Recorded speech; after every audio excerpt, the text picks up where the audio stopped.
Boa tarde, Brasil. Boa tarde, boa noite, Portugal. É um prazer e uma honra, né, eu estar aqui no Grupo Rouxinol, podendo dividir com vocês um pouquinho daquilo que a gente aprendeu na vida e de que vale a pena sempre relembrar e discutir com todos aqueles que a gente quer bem, que são vocês, óbvio. Então, nós vamos falar, o título dela é de Corpo e Alma, é uma perspectiva Bahá'í sobre cuidados e saúde. Então, a primeira coisa que nós vamos comentar um pouquinho é sobre o que é a doença e o que é a saúde. Porque a gente tem sempre a noção de que a gente tem uma ideia, mas qual será realmente o conceito de doença, o conceito de saúde? E depois a pergunta que vem em seguida, quem é que cura? Como é que essa pessoa, ou seja, quem for, cura? Quem é o responsável pela saúde? Quem detém o conhecimento de como se cura? E qual o papel da comunidade Bahá'í na cura e na saúde? E também o que dizem as escrituras. Esse é a nossa agenda, essa é a nossa ementa que nós vamos tentar seguir ao longo desses 60 minutos.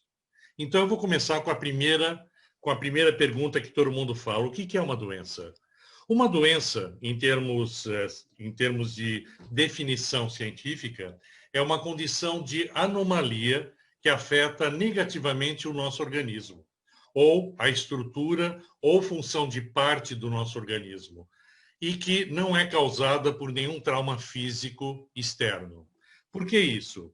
A gente fala assim, é qualquer coisa que faz com que alguma coisa dentro do nosso organismo pare de funcionar, funcione mal, ou que não consiga se conectar, vamos chamar, um lado com o outro, ou um hormônio com o outro, etc.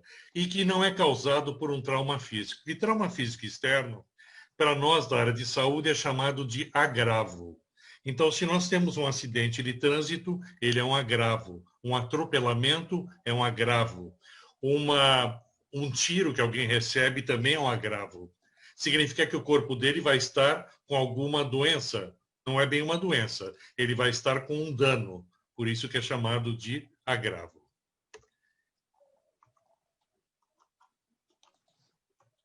Então, a outra pergunta então, que se segue é o que é saúde? Todo mundo fala, o que é saúde? Saúde é quando a gente não está doente. Não é bem isso.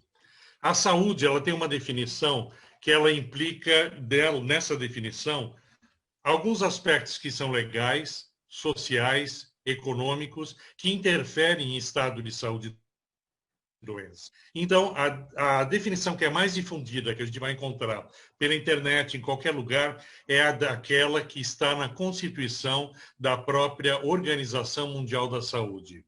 A Organização Mundial da Saúde, ela define como saúde um estado de completo bem-estar físico, mental e social, e não apenas ausência de doenças.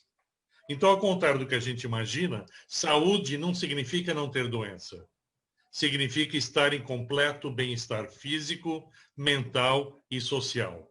Uma pessoa que está padecendo de alguma depressão muito forte, ela não está com saúde. Mas vamos falar, depressão é uma doença? Isso é uma outra discussão. A depressão, ela também é uma doença. Mas poderia não ser uma depressão. A pessoa poderia, por exemplo, ter sofrido um acidente de carro e ela ter tido um agravo.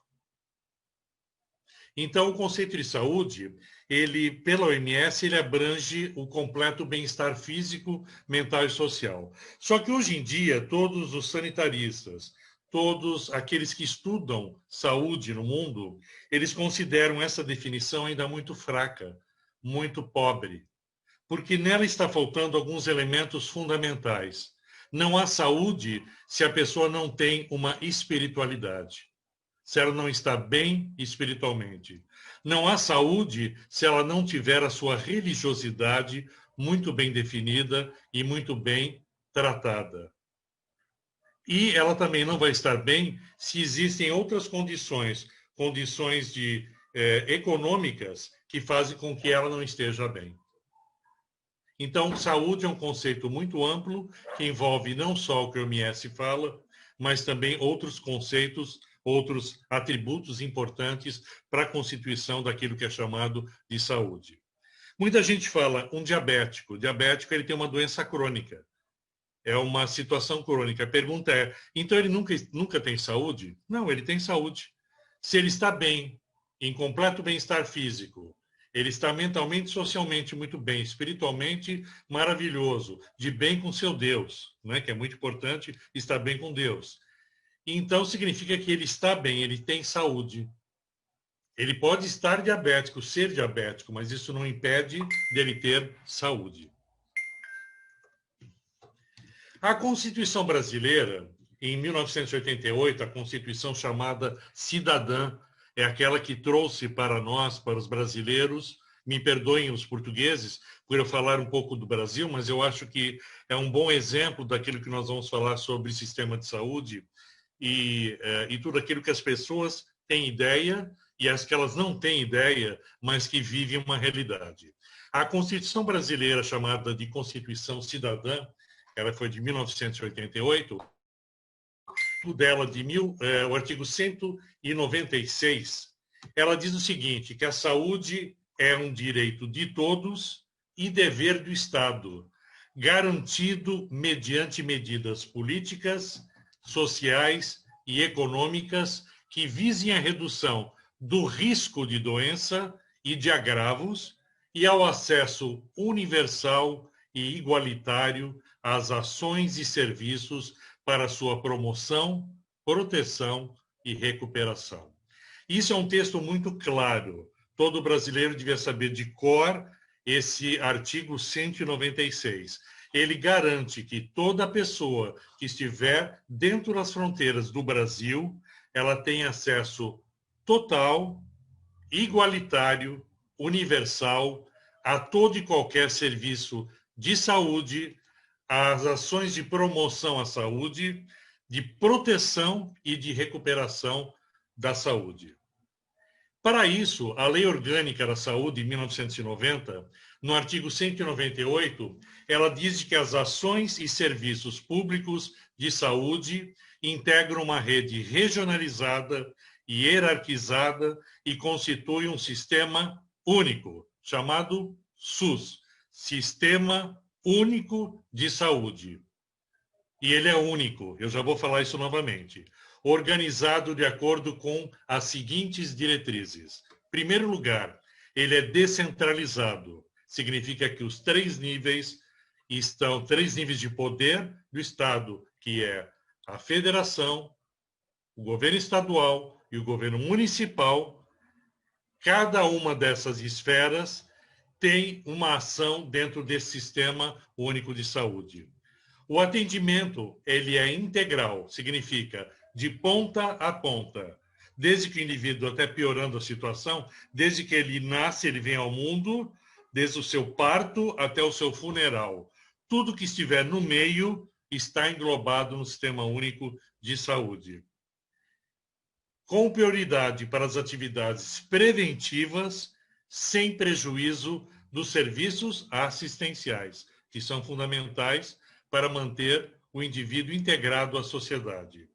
E outra, que é uma coisa que todo mundo esquece no Brasil, participação da comunidade. Em todos os níveis, a comunidade é convidada a participar nas decisões.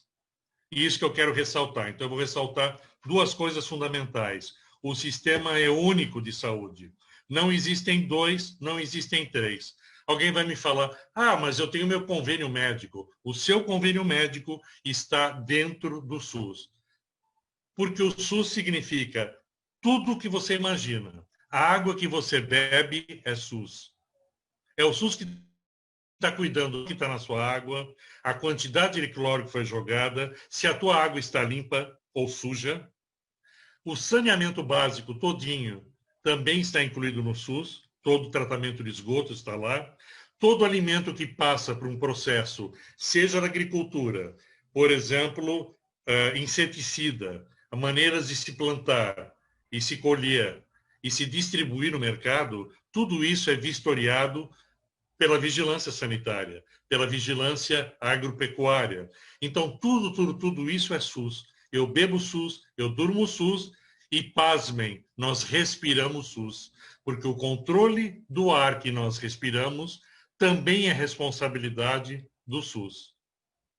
Então, o SUS engloba tudo. Como é que funciona isso? O Estado, em princípio, ele é obrigado a controlar tudo. Porém, ele não é capaz de fazer tudo. Então, existe já, pensado nessa lei orgânica de saúde, ela já fala da saúde complementar, que também é objeto de outras leis. O que seria saúde complementar? Significa, eu entro num hospital privado, sou atendido como cidadão brasileiro, cujo tratamento será pago pelo Estado. Isso é uma realidade. Então, o Estado, ele lança a mão de acordos com hospitais para poder prestar um serviço de que ele não tem capacidade. Isso chama-se saúde complementar, está dentro do SUS. E, por último, nós temos a famosa saúde suplementar, que é o plano de saúde, o convênio de saúde. Mas, em princípio, o que todo mundo esquece é que o seu vizinho que está fazendo uma quimioterapia, quem está pagando a quimioterapia, mesmo ele tendo o seu plano de saúde A, X ou beta, quem paga o remédio, quem paga a assistência é o SUS. Quem está pagando a conta no final é o Estado brasileiro. Então, tudo isso sai do nosso bolso, do bolso que é o bolso do imposto do cidadão. Então, eu acho que agora nós temos uma visão melhor do que a saúde. E outra coisa curiosa que todos nós esquecemos, e eu digo isso uma grande maioria, de que no seu bairro existe uma UBS, uma unidade básica de saúde, que faz parte da esfera municipal, onde você pode participar, como membro da comunidade, das decisões, da fiscalização e das orientações desta UBS. Isso é uma responsabilidade nossa. Existem pessoas da comunidade que fazem parte do conselho regional, do conselho do bairro, do conselho municipal, do conselho e até do conselho federal. Nós temos que estar dentro dele, porque nós somos, além de usuários do sistema, nós somos os fiscalizadores de que esse sistema funciona. Porque se esse sistema parar, nós todos paramos. Nós todos deixamos de ter saúde. Nós não vamos mais respirar, não vamos mais beber água, não vamos mais comer nenhum produto industrializado ou produto de feira, porque tudo isso vai estar sem controle, sem saneamento, sem a vigilância podendo dar conta de tudo isso. Então, isso é a saúde brasileira.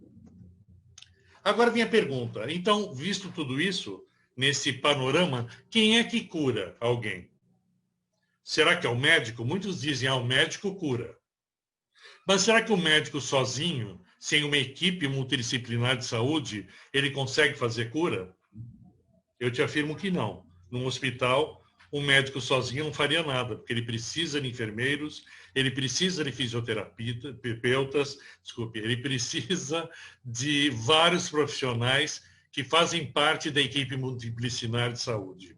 Ele precisa do psicólogo, ele precisa do assistente social, de muita gente ao redor dele, para que ele possa fazer esse evento, essa ação de cura. Existe o remédio. Todo mundo fala, eu tendo remédio, eu estou bem. Claro, desde que o médico receite um remédio, a equipe de saúde esteja trabalhando com esse remédio. Outros falam, mas eu tenho a minha religião e os manifestantes vão dar conta do recado. Verdade, eles também vão dar conta do recado e a religião ela é importantíssima. É para ela que eu vou orar, para que eu possa encontrar, vamos dizer, o consolo para a dor, a compreensão, né, para os problemas de que eu estou vivendo e a busca de uma cura. Eu posso usar a erva da tia, da vovó, porque ela funciona. Eu posso pedir para o pajé fazer a sua pagelança, porque é muito importante para a minha tribo de que a pagelança seja feita, porque senão os espíritos não vão me abandonar. O orixá também pode estar presente. E o corpo sozinho, muitas vezes, também resolve o problema. porque a natureza, o próprio ambiente em que nós vivemos, se nós vivemos num ambiente limpo, um ambiente todo higienizado, com condições boas, ele também vai favorecer a cura. As condições, claro, de vida, de realidade econômica, uma casa com um assoalhado, um teto normal e não um teto furado que caindo água ou sem esgoto, tudo isso faz parte. A natureza em si vai atuar, a nossa fé vai ajudar, porque sem fé o homem não existe. As parteiras que vão dar conta do recado, de trazer para o mundo mais e mais crianças, como elas têm feito há milênios. Eu não digo nem centenas de anos, são milênios em que as parteiras ajudam a trazer novas almas para essa terra. As benzedeiras, eu mesmo quando pequeno passei por várias.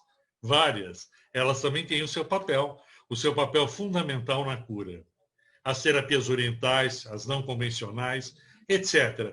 Tudo isso faz parte do ambiente e vamos chamar assim, do foco de quem é que cura. Então, todo mundo aí, no caso, cura. Mas quem é o responsável pela saúde? Tem gente que fala assim, o cara não se cuida, por isso que está doente. Então, a própria pessoa, pelos seus hábitos de vida, ela sim é responsável pela sua saúde. Outros dizem, não, se você tiver uma alimentação muito boa, você vai estar sempre com saúde. Coma uma maçã por dia e um médico nunca estará presente na sua vida. Em partes é verdade, em partes não, mas faz parte também a responsabilidade de uma boa alimentação.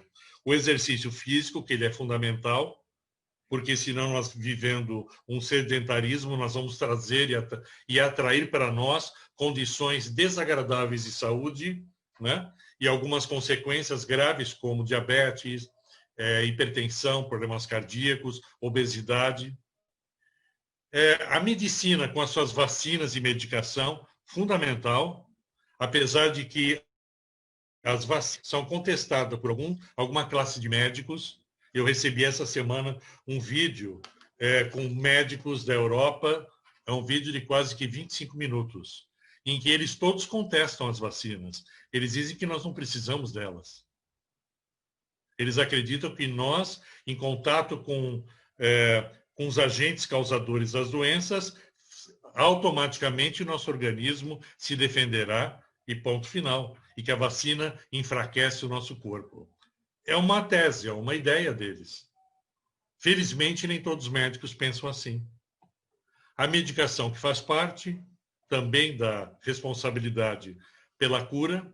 O nosso Estado, o Estado também faz parte porque cabe a ele prover situações, prover aquilo que nós chamamos de aparelhos de saúde. O hospital, a UBS, a UPA, a AMA, o pronto-socorro, o antigo pronto-socorro, o atual pronto-atendimento, etc.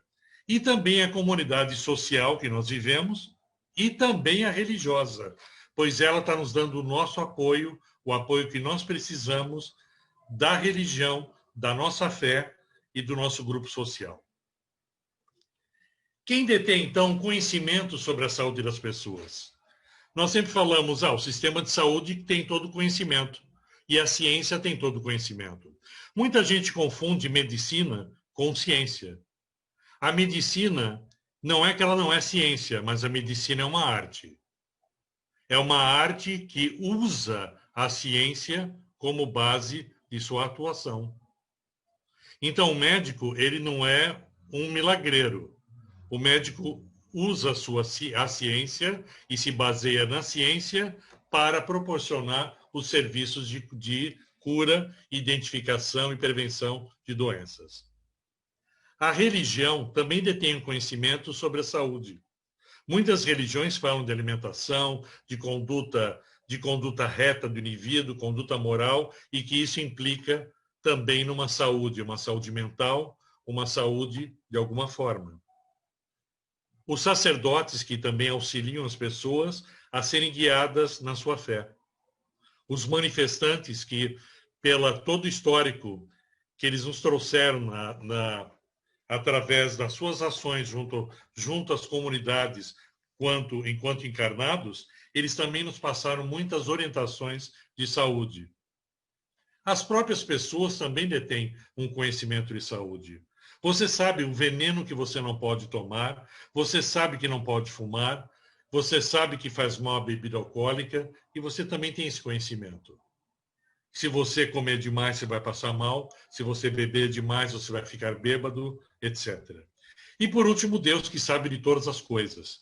E aí eu coloco Deus porque onde tem conhecimento não só da saúde, mas como conhecimento da vida e da morte, né? E de como colocar todas as coisas nesse universo.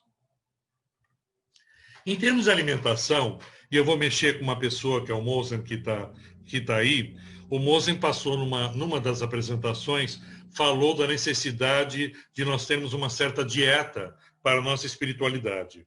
Então eu vou comentar com ele uma coisa que eu peguei, que é o histórico entre as religiões e da sociedade sobre alimentação. Lá em Abraão, em Gênesis 18, na Bíblia judaica, diz que Abraão, quando recebeu a visita dos 3 anjos de Deus, são anjos de Deus, divinos, ele forneceu carne de bezerro, creme de leite e pão. E eles comeram tudo. Repito, comeram tudo. Leiam Gênesis 18, eu não vou ler aqui porque é extenso, mas vocês vão ver que eles comeram e se deliciaram. Mas daí, se você for seguir um pouco mais para frente na Bíblia, em Moisés, que é um dos manifestantes, diz que a carne não se deve misturar ao leite. E ele coloca isso em Deuteronômio. Não se mistura carne com leite. Não se mistura carne com derivados de leite.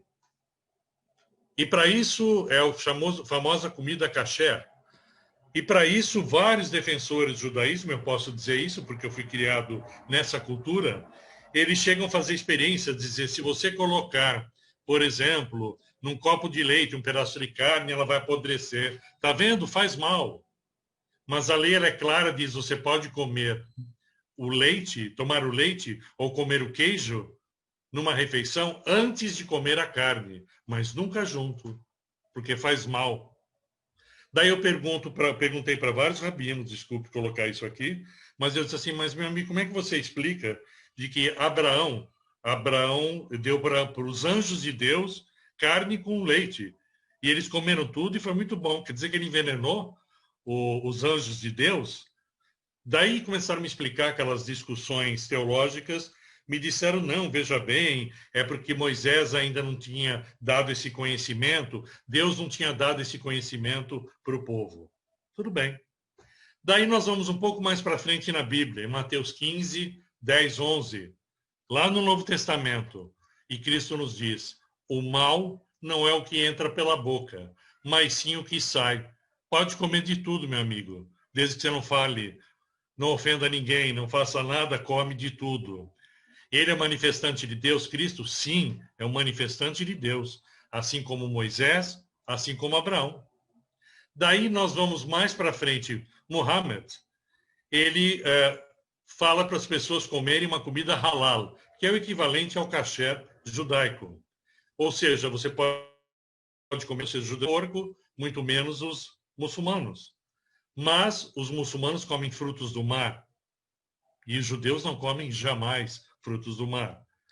Os judeus não misturam carne e leite, mas com a vinda com Allah, com Mohammed diz que pode, não há problema. Eu não consegui pegar uma passagem, porque são 24 passagens no Alcorão que falam sobre alimentação. E é difícil separá-las, porque os próprios detentores desse poder de carimbar uma carne e dizer que ela é halal, ela está limpa para alimentação e própria, eles mesmos não conseguem dizer onde é que está no Alcorão. Nós também vimos que Buda, outro manifestante, comida vegetariana, ouvimos falar algumas macrobiótica. Você chega para algum médico e fala, eu sou macrobiótica, ele fala, você é louco, você vai morrer. Você não tem que comer carne, tem que comer isso e aquilo. E, por último, nós também vimos que Bahá'u'lláh, ele coloca que o ideal é de se abster de carne, ser vegetariano, e ele acreditava e diz de que o nosso futuro será sermos todos vegetarianos. Eu também acredito que gradualmente nós vamos ser todos vegetarianos. Mas quanto à alimentação, se todos os manifestantes são divinamente enviados por Deus, falam com Deus, quem é que tem razão? Daí vocês vão me xingar. Todos eles. Como assim? Deus não muda de opinião. Sim, Deus muda de opinião. Está marcado na Bíblia que Deus muda de opinião, apesar de muita gente jogar na cara dizendo não, mas Deus falou de que ele não é homem para mudar de opinião. Mas ele mudou umas 3 vezes, pelo menos. Existem relatos na Bíblia. Depois, quem quiser, eu passo as passagens. Uma delas é quando o profeta Isaías recebe a notícia de que Deus vai acabar com o povo de Israel. Daí Isaías implora e diz, por favor, não faça isso. Ele fala, tá bom, como você me pediu, eu mudo de ideia. Então ele muda de ideia. Mas ele pode porque ele é Deus, né? Então ele pode mudar de ideia. Então, no fundo, tudo isso é válido. Por quê? No caso do Moisés, era válido ter uma só proteína enquanto se andava no deserto. Para que comer queijo e carne? Come ou queijo ou carne, porque nós temos que ficar 40 anos nessa brincadeira. Não dá para comer tudo junto numa hora só. É compreensível isso, né? E assim por diante. Ou seja, a alimentação é uma discussão muito longa e variada. O que se acredita hoje é de que a melhor alimentação é aquela a qual a sua cultura tomou desde pequeno. Seja ela qual for, não importa. Se comer formigas, como é o caso de ovos de formigas, né? Como acontece em algumas comunidades na Ásia, é bom para a saúde? Coma como, se você está acostumado desde pequeno, faz parte da sua família, faça isso. Coma ovos de formiga e assim por diante. Ou seja, a alimentação ela é indicada por vários conjuntos, não é só a religião, não é só o nutrólogo, não é só o nutricionista. São várias coisas simultâneas e que faz com que seja saudável e que você não tenha culpa. Uma mulher que come com culpa, ela vai ficar gorda. E a gente sabe que vai. E homem também. Então, alimentação, só para citar uma passagem importante nossa, de Bahá'u'lláh em A Nova Era, o corpo deve ser servo da alma, nunca seu senhor. Mas ele deve ser um servo solícito, obediente e eficiente, e deve ser tratado com a consideração que um bom servo merece. Se não for devidamente tratado, resultam doença e desastre, trazendo consequências prejudiciais tanto ao senhor como ao servo. Eu acho de que esta palavra de Bahá'u'lláh, ela define tudo a respeito da alimentação. Então, quando nós falamos de alimentação, saúde e cura, esta passagem está dizendo tudo. O corpo deve ser servo da alma. Então, você deve obedecer aquilo de que você, a sua cultura, a sua religião, a sua espiritualidade, o seu médico, o seu nutricionista, o seu pajé, etc., dizem para você. Cuide do seu corpo, porque ele é o templo da sua alma. A pergunta seguinte que a gente fez é: qual o papel da fé Bahá'í na cura e saúde da comunidade? E o que diz as escrituras a esse respeito? Bom, antes de a gente entrar nesse assunto, eu queria falar com você de algo muito importante. Algo chamado doenças negligenciadas. Doença o quê? Negligenciadas. Poucas pessoas têm ideia do que sejam doenças negligenciadas, que existem, fazem parte do nosso dia a dia e de que deveriam ser objeto de nossa atenção. Então, para isso, eu vou deixar em primeiro lugar uma pessoa com experiência de falar sobre isso. Muito bem, agora faltam 10 minutos para as 3 horas da tarde. Estamos de volta aqui com Conexão Futura na tela do seu canal Futura e lá na internet, no nosso site, estamos em futura.org.br. E as doenças negligenciadas, como hanseníase e doença de Chagas, só para citar algumas, atingem 1 em cada 6 pessoas do planeta, quase sempre pobres. Em 2012, estimava-se que essas doenças afetassem as vidas de 1 bilhão de pessoas. Mas elas despertam pouco interesse de governos e da indústria farmacêutica. O Brasil lidera a incidência dessas doenças nas Américas. Um artigo publicado na revista Lancet em 2006, por exemplo, apontou que entre 1975 e 2004 foram registrados mais de 1.500 medicamentos. Porém, desse total, 21 eram para doenças negligenciadas, que representam 12% de todas as doenças. A Lancet é uma das mais importantes e tradicionais publicações científicas da área médica e é publicada no Reino Unido desde 1823. Então, para falar um pouquinho mais sobre esse assunto, sobre doenças negligenciadas, a importância de investir nos medicamentos, a gente recebe aqui no estúdio o Eric Stoberts. Ele é diretor da DNDi, que é a sigla em inglês para Iniciativa pelas Drogas para Doenças Negligenciadas. Eric, é um prazer recebê-lo aqui. Tudo bem com você? Bem-vindo. Bem, obrigado. Quero que você comece explicando para quem está em casa, está assistindo a gente, qual o conceito que define uma doença ser classificada como uma doença negligenciada. Ela tem várias definições, mas eu diria que a mais interessante, até em termos de divulgação deste conceito, é o fato de que são doenças que foram negligenciadas pela lei do mercado. Ou seja, basicamente são doenças que afetam populações pobres, populações sem poder de compra, não têm a capacidade de comprar o próprio tratamento, o medicamento. Portanto, não representam um incentivo para que o setor econômico, farmacêutico, impulsione a inovação. E aí entra num desfuncionamento, ou seja, a demanda e a oferta, a lei da demanda e oferta não funciona neste caso e ficam esquecidas milhões de pessoas por falta de inovação, não é? E a gente tem acompanhado, né, falamos sempre aqui no programa também sobre os avanços da medicina, os avanços da indústria farmacêutica, mas pelo que se apresenta, então, é focado sempre num determinado tipo de doença que é mais prevalente em determinadas regiões do mundo. Em certos países, as doenças que acometem esses países seriam mais interessantes para a indústria farmacêutica investir. Agora, se pensarmos por outro lado, né, como eu falei aqui, 1 bilhão de pessoas podem ser vítimas de doenças negligenciadas no mundo. Seria um mercado potencial grande também, pensando pelo ponto de vista da indústria, ou não? Em termos económicos, infelizmente não. E é a razão pela qual não houve inovação durante décadas. E fomos pensando, desde a DNDi e conjuntamente com a Organização Mundial da Saúde, em o que poderiam ser modelos de inovação alternativos que preenchessem este gap, esta ausência de inovação. E a resposta era bastante óbvia, mas tinha que pensar-se nela. Era criar um âmbito, de um contexto positivo, virtuoso de parceria, juntando os determinados governos, a indústria público-privada e conjuntamente tentar desenvolver e acelerar a inovação para estas doenças.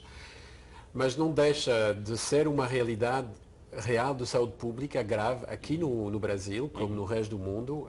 São doenças que afetam uma grande parte da população, não são doenças raras, são doenças que afetam a grande parte da humanidade. Falamos de milhões de mortes anuais que poderiam ser evitadas se tivéssemos os medicamentos necessários. Bom, eu falei aqui no comecinho do programa sobre hanseníase e mal de Chagas como 2 exemplos, e o Brasil sendo um dos países nas Américas aí onde há maior prevalência desse tipo de doença. Quais outras doenças a gente poderia citar, Eric?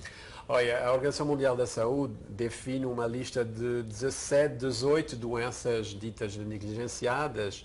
No âmbito do Brasil, o governo priorizou 7 delas. São doenças como a hanseníase, obviamente a doença de Chagas, as leishmanioses, mas são uma série de outras doenças que afetam também as camadas mais pobres, mais isoladas, enquanto ao acesso ao sistema de saúde e enquanto à capacidade de compra do tratamento. Não é? Então, essas doenças são, no patamar nacional brasileiro, priorizadas. Há uma série de iniciativas feitas nos últimos anos que têm dado alguns frutos, mas ainda falta muito para fazer.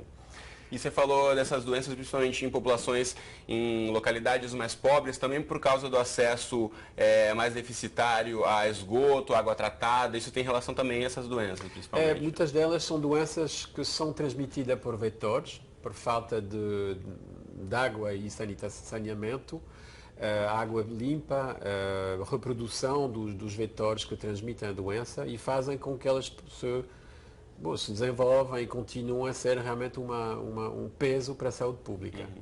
O caso da doença de Chagas é, sem dúvida, um exemplo muito óbvio de um esquecimento, tanto a nível político como a nível econômico. A nível mundial, continuamos a tratar os pacientes que sofrem da doença de Chagas com fármacos que foram desenvolvidos há quase 50 anos atrás. Ou seja, esse tipo de medicamento não houve investimento para que eles evoluíssem e acompanhassem o tratamento ou fosse mais efetivo para os dias de hoje. Agora, em relação ao que está sendo feito, aos avanços, em relação a esse olhar importante para as doenças negligenciadas, a própria DNDi, representada aqui pelo Eric, recebeu um prêmio recentemente, o prêmio FINEP, por conta de pesquisas e investimentos em relação à malária, que também é uma doença muito prevalente no Brasil, em países, né, com clima semelhante ao nosso, ou seja, é um problema ainda olhar para esse tipo de doença, mas algumas iniciativas estão correndo atrás e, de fato, tentando trazer inovação nesse sentido. A gente tem feito um grande trabalho no âmbito nacional de conseguir parcerias conjuntamente com a Fiocruz e o próprio governo, e, empresas privadas brasileiras, em conjunto por todo este grupo de conhecimento à volta de um foco muito concreto, que era o desenvolvimento, neste caso, do antimalárico. Foi desenvolvido, foi registrado pela Anvisa, hoje é disponibilizado a nível global, ou seja, é um medicamento que é produzido no Brasil, mas o Brasil transferiu a própria tecnologia para a Índia e de facto conseguimos pôr um antimalárico mais, digamos, à disposição do corpo médico, né? Isto em si é bonito porque era um âmbito no qual havia pouca inovação. É a primeira vez que havia uma inovação neste campo no Brasil, então temos um certo orgulho de ter participado desta inovação. E, por outro lado, tem havido um grande impacto quanto a estes novos antimaláricos na saúde das populações do mundo. Acabamos um estudo clínico na África, que está dando resultados bastante promissores enquanto há um possível uso deste antimalárico que está produzido no Brasil, que poderia ser também transferido para a África. E, neste sentido, é um trabalho de formiga, mas não deixamos de ter muito entusiasmo e muito apoio também, não é? Muito bacana. E para você de casa que quer saber mais sobre as pesquisas, sobre, de certa forma, como acompanhar os avanços em relação aos medicamentos para doenças negligenciadas, você pode buscar na internet, no site da DNDi. Esse site aqui é o site para a América Latina, então você pode aí buscar as informações todas em português, saber inclusive sobre esse prêmio que eu citei, o prêmio FINEP, em relação à pesquisa para malária, está aí na sua tela, o dndial.org.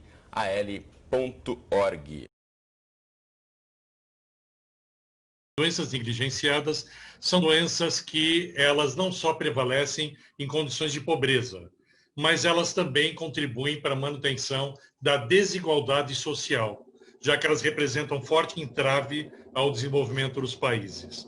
Então a pergunta é, quais são essas doenças? Nós temos no Brasil algumas que estão em vermelho. São as doenças negligenciadas que são classificadas pelo OMS. Doença de Chagas, não existe nenhum tipo de vacina para ela. Existe um único remédio que foi criado há 50 anos atrás. Dengue, Zika, chikungunya. Não temos ainda uma vacina boa. Já saiu uma vacina que foi feita pela Sonaf e ela funciona para dengue só, mas ela não pode ser tomada por quem nunca teve dengue. É só para quem já teve um tipo de dengue para não ter os outros 3, porque ela vale para os 4 tipos. Está sendo desenvolvida uma vacina para dengue, outra para zika, outra para chikungunya, em parceria com um laboratório japonês chamado... Eu não vou lembrar o nome deles agora. Desculpe. Depois nós temos a esquistossomose, que é uma doença que tem muita, mas muita gente e abrange muita gente, que é a famosa barriga d'água, conhecidíssima e que poderia ser evitada, mas ela é uma doença de pobre, de pessoas que moram realmente em lugares sem condições de higiene, de saneamento básico. Nós temos filariose, nós já tivemos, que é aquela doença elefantíase, em que as pernas incham, né? Ficam enormes. A hanseníase, que não sei por que não me deixam chamar de lepra, mas a hanseníase é a antiga lepra. Nós tanto falamos da lepra bíblica, era um problema. Ela não era um problema, ela é um problema. O Brasil é hoje o segundo país do mundo com o maior número de casos de hanseníase. Nós só perdemos para a Índia no mundo. Existe medicamento? Existe. Mas não é só medicamento que nós precisamos. Nós precisamos de muito mais coisas em termos de saúde para resolver a situação. Eumintoses, então são todos parasitas intestinais, que nós temos muitos.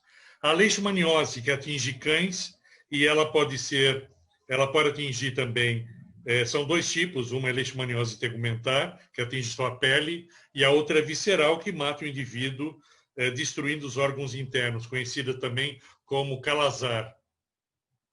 Nós temos alguns casos ainda em teníase, temos alguns, nem está em vermelho, tracoma também temos, febre maculosa, que é aquela que eu me dedico, e febre maculosa brasileira, são doenças provocadas por carrapatos.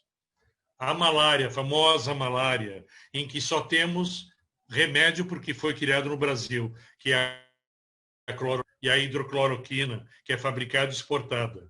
A febre amarela, de que ela tem já uma vacina, a tuberculose, que tem alguma medicação, a AIDS, que agora está sendo testada uma vacina pela USP, ela vai começar a ser testada, e depois nós incluímos também nessas doenças negligenciadas todos os acidentes com animais peçonhentos, aranhas, escorpiões, principalmente. Existem muitas outras. Se nós vamos falar no Brasil, nós podemos dividir as doenças em 3 categorias. Aquelas que nós não temos controle e que ela vive aparecendo, vive e matando muita gente, que é a dengue e as suas arboviroses paralelas, a leishmaniose, que ela veio vindo só no estado de São Paulo, ela começou no oeste, né, do estado, ela já passou de Bauru, ela está chegando quase à capital. Então, os cães são afetados, são os cães que acabam sendo os transmissores do problema. A categoria 2, aquelas que nós temos uma estratégia, mas ela tem muita gente doente. Malária, esquistossomose, tuberculose e os famosos vermes intestinais. E, por último, a estratégia de controle efetiva, que são doenças que estão em declínio, felizmente, que é a doença de Chagas no Brasil, a hanseníase, que já tem um tratamento, um protocolo de tratamento muito interessante, que funciona, o tracoma, que é quase não vemos mais, a raiva, que já está sendo bem controlada, a filariose, que é a elefantíase, e a cegueira dos rios, que é a oncocercose. Agora vamos falar em termos de perspectiva Bahá'í. Qual o papel da fé Bahá'í na cura e da saúde das comunidades? O que dizem nossas escrituras a esse respeito? Então vamos lá. Se nós vamos pensar nas doenças negligenciadas, que são as doenças que afetam 1 bilhão de pessoas no mundo, aquelas de que não tem remédio. Gostando ou não, não tem remédio. Nós não podemos fazer milagres. Mas o que nós podemos fazer? Atuação individual. Então eu pergunto para cada um de vocês, quantos de nós já pensou em criar, por exemplo, um grupo de amamentamento, um grupo de mulheres para amamentar crianças no nosso condomínio? Óbvio, com a presença da UBS, com o pessoal da saúde, eles vão dar todo o apoio para a gente, se for o caso, fazer reuniões desse estilo. Quantos de nós já se pensou em fazer isso? Quantos de nós pensou em fazer parte, por exemplo, como membro do Conselho de Saúde lá da nossa UBS, para tentar ajudar a resolver os problemas de saneamento e lá realmente ajudar as pessoas que estão vivendo em condições péssimas de saneamento, de tentar dar uma solução para aquilo, ou pelo menos dar orientação para elas. Orientações básicas. Quantos de nós faz isso? Então, o que nós falamos em termos como fé Bahá'í, nós tanto falamos e batemos na nossa causa. A nossa causa qual que é? A unidade.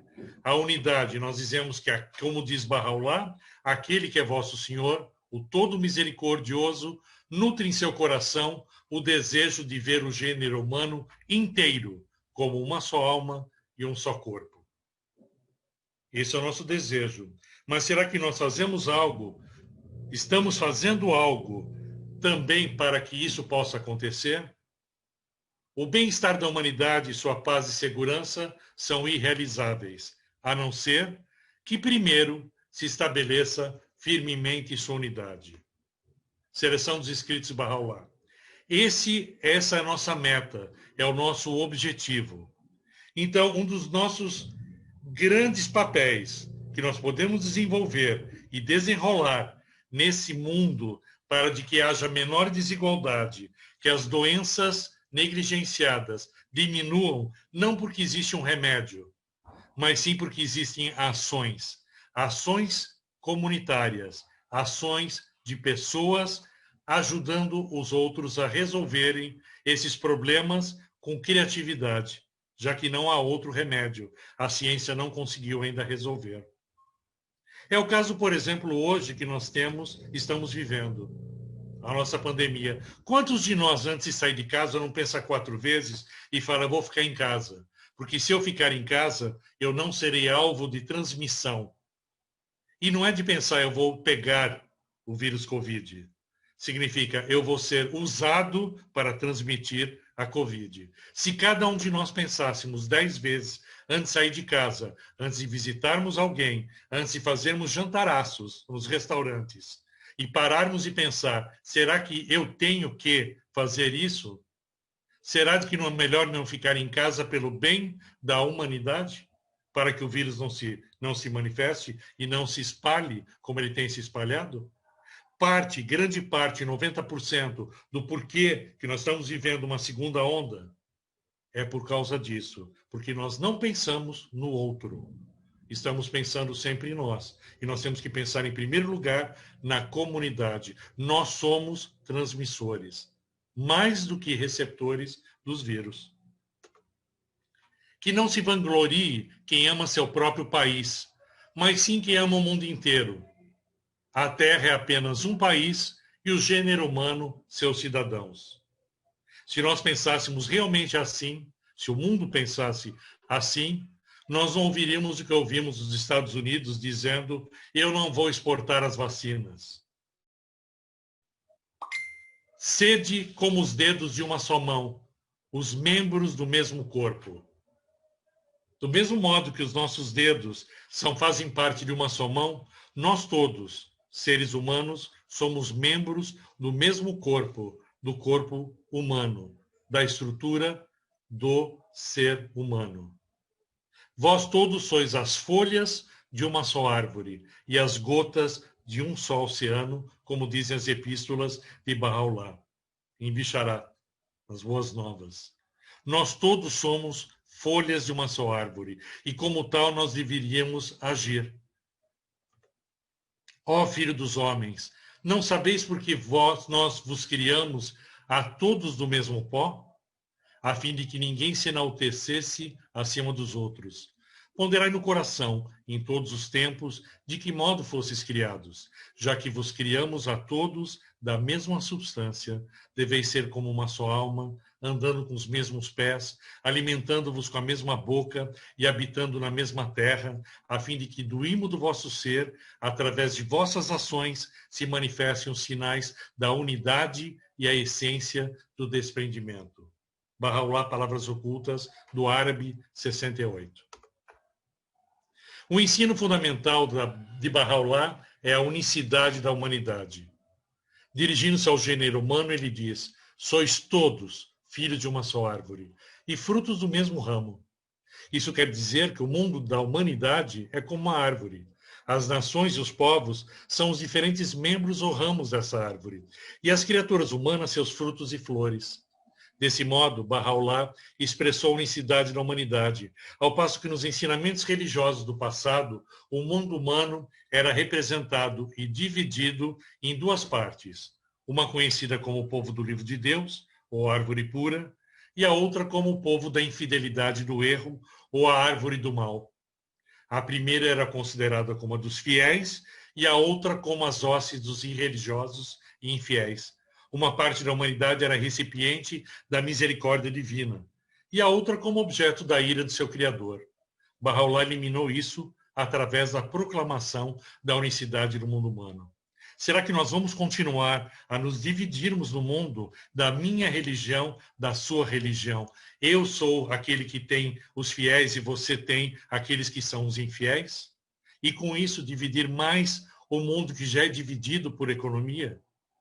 O mundo que já está dividido por ricos e pobres, aqueles que têm dinheiro para o medicamento e aqueles que não têm dinheiro para o medicamento, aqueles que podem pagar por um tratamento na Europa, nos Estados Unidos, ou aqueles que têm que se contentar a tentar pedir a pagelança ou mesmo ao seu orixá para resolver a sua situação. Será que é isso que nós temos que continuar a viver?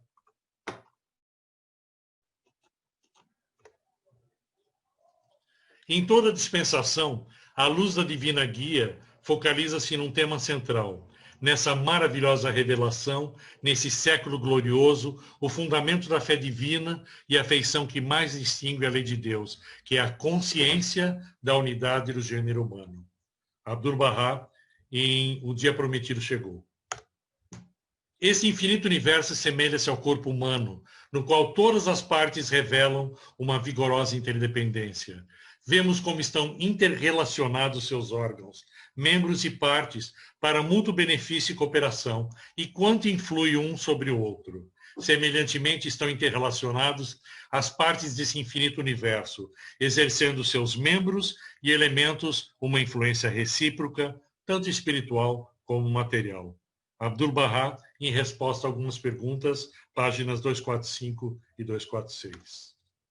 Então, o que deve fazer a comunidade Bahá'í? Essa pergunta vocês vão me fazer. Tá bom, nós sabemos o que Bahá'u'lláh diz, nós lemos o que Bahá'u'lláh diz todos os dias, nós tentamos fazer aquilo que ele nos pede. Então, o que a comunidade Bahá'í tem que ter em mente com relação à saúde humana? Que todos se unam nesse poder divino do amor. Não só Bahá'ís, mas Bahá'ís e não Bahá'ís, que todos se unam nesse poder divino do amor.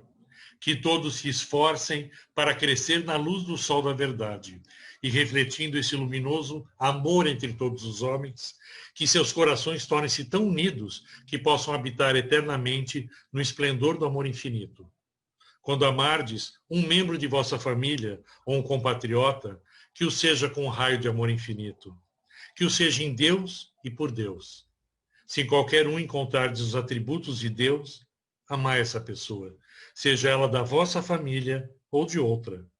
Derramai a luz e um amor ilimitado sobre todos os seres humanos que encontrardes, sejam eles de vosso país, da vossa raça, do vosso partido político, ou de qualquer outra nação, ou de matiz de opinião política, ou cor. O céu vos sustentará enquanto estiverdes nesta obra de reunir os povos dispersos do mundo à sombra da poderosa tenda da união. Palavras de Abdu'l-Bahá, na Palestras de Abdu'l-Bahá de Paris, de 1911. Como fazer, então, para ver mudanças nesse mundo relacionadas não só à saúde e doença, mas em relação ao bem-estar da humanidade? Conhecer e compreender todas as orientações atuais da Casa Universal da Justiça, trabalhar em ações propostas pelo plano global, pelas cartas, difundir o conceito de respeito e igualdade de oportunidades entre homens e mulheres para uma vida baseada na solução dos problemas e na redução da violência na família e na sociedade do entorno, buscando paz, harmonia e saúde. Mas como eu faço isso? Mexa-se, saia de casa, se for necessário. Se você pode ir, e eu vou aqui, não me critiquem, por favor, o exemplo, mas eu quero mostrar a importância do que nós estamos falando. Se eu posso participar de novenas de adoração, se eu posso participar de reuniões de oração, por que eu não posso participar de reuniões de ação? Não existe nenhuma solução que fique só na oração. Deus precisa do ser humano para realizar a obra. Nesse mundo, somos nós os instrumentos, as mãos, as formas de trabalhar de Deus nesse mundo. Se nós não pudermos servir a Ele, como Ele poderá modificar esse mundo? Conhecer a realidade das comunidades de contato, sistema de saúde de referência, para contribuir com informações adequadas e contribuir para que as famílias, as pessoas e o sistema assumam sua responsabilidade no encaminhamento adequado de cada situação particular da saúde. Isso cada um de nós pode fazer. Só para dar um exemplo para vocês, vocês sabiam que no Congo não há um serviço público de saúde. Quem faz isso são os Médicos Sem Fronteira. Eles estão lá atuando. E a minha pergunta que eu vou fazer, vocês falam, os Médicos Sem Fronteira, muito interessante, é uma organização humanitária, muito bom o que esses médicos fazem. Você sabia de que você, não sendo médico, você pode contribuir com eles, não só financeiramente, mas com o seu trabalho? Você pode participar, sim, como nós vemos aqui nessas fotos, trabalhando com as crianças, trabalhando na triagem, trabalhando em situações e também em atividades que sejam complementares e que atuam na área de saúde. Eu, quando educo uma criança, eu estou educando para a saúde. É através da educação que eu vou transmitir as coisas boas da saúde para ela e para que elas possam ensinar ao pai. Conscientizar populações da necessidade de resolver seus problemas de insalubridade e tudo que traz a doença, principalmente a negligenciada. E aqui, me desculpe, Janete, eu vou ter que falar do seu nome. A Janete, por exemplo, é responsável pelo desaparecimento, é uma das pessoas responsável pelo desaparecimento da esquistossomose no Paraná. E a minha pergunta é por quê? A Janete é médica? Não. A Janete é sanitarista. Mas ela foi lá, ela junto com a comunidade atuou, ajudou na promoção de saúde, ajudou, brigou com quem teve que brigar para de que a doença fosse erradicada. Uma vez que não há remédio. O único remédio, não adianta falar, então vamos matar todos os caramujos jogando veneno nas águas. Não, não é a solução adequada. Então vamos proibir as pessoas de entrarem nas águas. Também não é a solução.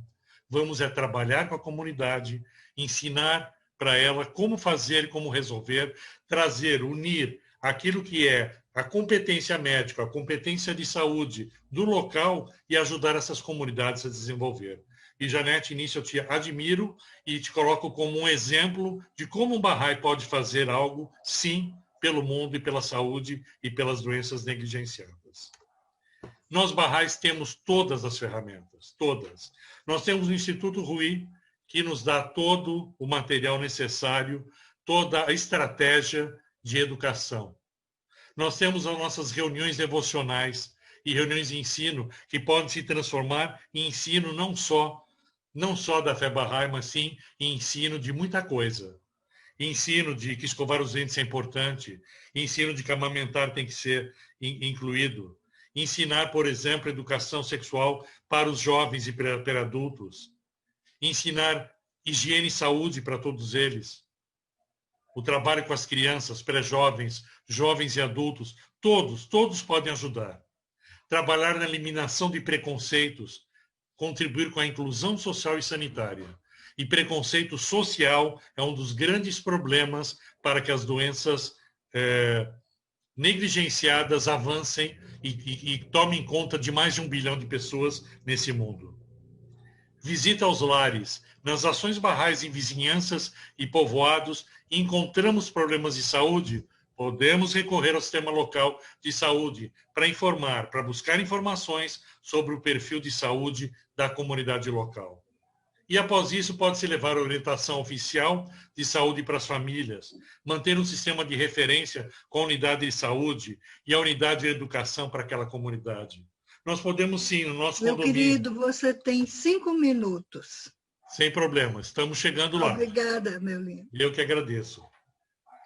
Então, tudo isso nós somos capazes de fazer. Nós podemos criar um grupo, e em vez de criar o grupo da churrasqueira, né, de ficar fazendo churrasco no final de semana, que tal fazermos um grupo que possa ter uma ação social um pouco mais forte, um grupo que possa levar um pouco mais de educação, de qualidade de vida para as comunidades mais carentes.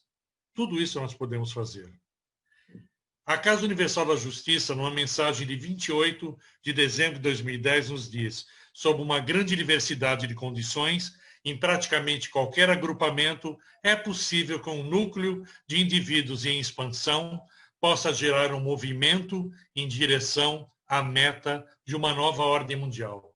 Não essa ordem mundial, pensam por aí, a ordem mundial que é propagada pela fé Bahá'í, a ordem mundial que Bahá'u'lláh já teve esse vislumbre no século XIX, e que é o momento, é chegada a hora do mundo começar a pensar nessa nova era. Concluindo, cura pela ciência. No Kitab e Qadas, Bahá'u'lláh declarou: sempre que ficares doente, recorra ao médico competente. Verdadeiramente, não abolimos a busca de recursos materiais. Pelo contrário, afirmamos tal ação através dessa pena, feita por Deus, a estrela matinal de sua luminosa e resplandecente causa. Casa Universal da Justiça, mensagem de 25 de 11 de 2020. Pela fé, Bahá'u'lláh diz: Deus é o grande médico, compassivo, sozinho. Ele concede a verdadeira cura. Toda a cura verdadeira provém de Deus. E isso nós todos sabemos e temos consciência. E sabemos que a oração vale muito, e nós sabemos de que dele é que vem, de Deus é que vem tudo o que nós temos e nossa cura. A cura pela ciência. Há duas maneiras de curar a doença: meios materiais e meios espirituais. O primeiro através de remédios materiais. O segundo consiste em orar a Deus e para ele se volver.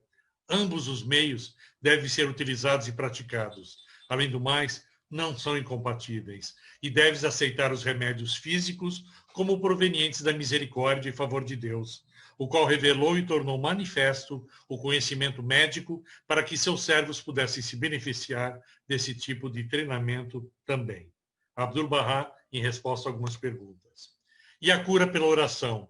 A cura proveniente do poder do Espírito Santo não precisa de concentração ou contato especial. É através do desejo da pessoa santificada. O doente pode estar no Oriente e o curador no Ocidente. Podem nem se conhecer pessoalmente, mas tão logo o ser divino volver o seu coração a Deus e começar a orar, a cura ocorre. Essa é uma dádiva pertencente aos santos manifestantes e às pessoas que estão nos mais altos graus. Abdu'l-Bahá, em resposta a algumas perguntas. Eu quero agradecer a atenção de vocês e quero simplesmente fazer com que vocês reflitam. Qual será que é o seu papel nesse mundo cheio de desigualdades, esse mundo onde existe muita coisa que não há cura por problemas econômicos, por problemas financeiros e também por falta de nós podermos também dar a nossa mão, a nossa contribuição. Obrigado a todos pela atenção.